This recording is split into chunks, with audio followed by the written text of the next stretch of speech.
Welcome to phone. How do you exercise a Tamilian booth? You show them a photo of Rajnikant, for Christ has nothing on the thalava.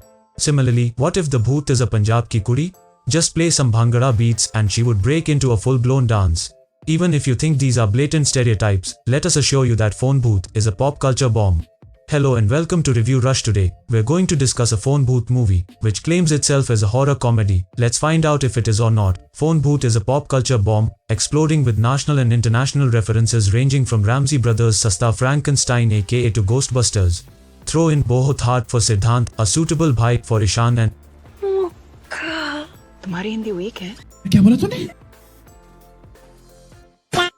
Katrina, and you have a witch's cauldron full of just the right ingredients for a wonderfully crazy comedy flick that would conjure up the most devilish laughs. Apart for director Gurmeet Singh and writers Jaswinder Bhatt and Ravi Shankaran. Phone Booth's biggest plus is that it doesn't take itself seriously, but the not taking oneself seriously part is done very seriously, carefully curating sequence after sequence, dialogue after dialogue. The story, we must add, is weak. It has little new to offer and you know how the film would end by the time you reach the interval. But the journey it lays for you counts a journey. The makers have perhaps enjoyed themselves thoroughly too. Now, how often does that happen? Major Siddharth and Gullu Ishan are two good-for-nothing boys, united by their love for the horror genre. Their home would remind one of those simulated haunted houses at amusement parks. Living with them is Rakhaye, the Ramsey brothers character, with his blessing they see ghosts but aren't scared of them. And then enter the sexiest booth you will ever come across, Ragani Katrina. No, not the MMS Wali. She proposes a business plan, a ghost-busting business where they get paid to exorcise the Bhatakti Atma and, in turn, help the souls attain moksha. Of course, Ragani has an ulterior motive, one where she wants to free the trapped soul of her lover from the clutches of an evil magician of sorts, so they may live happily ever after in the afterlife.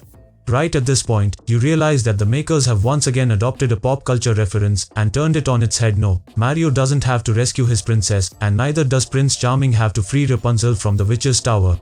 Phone Booth is heavily dependent on pop culture comedy. There is some dialogue which literally feels like a roast of some movie, which I won't spoil if you watch the movie. I hope you will understand that. Katrina Kaif does her best to pull the film. Where she fails, the makers have strategically placed Ishan and Siddharth, both known for their spunky comic timing, to add a nitrous boost together. The trio is an unlikely combination like pineapple on pizza and you think it wouldn't work, but it does. Jackie Shroff is then sprinkled like oregano. Two of his lines, Asli Hero since 1983, with the flute theme music as background score and Moshiki Chiga, are simply goosebumps and genuine funny.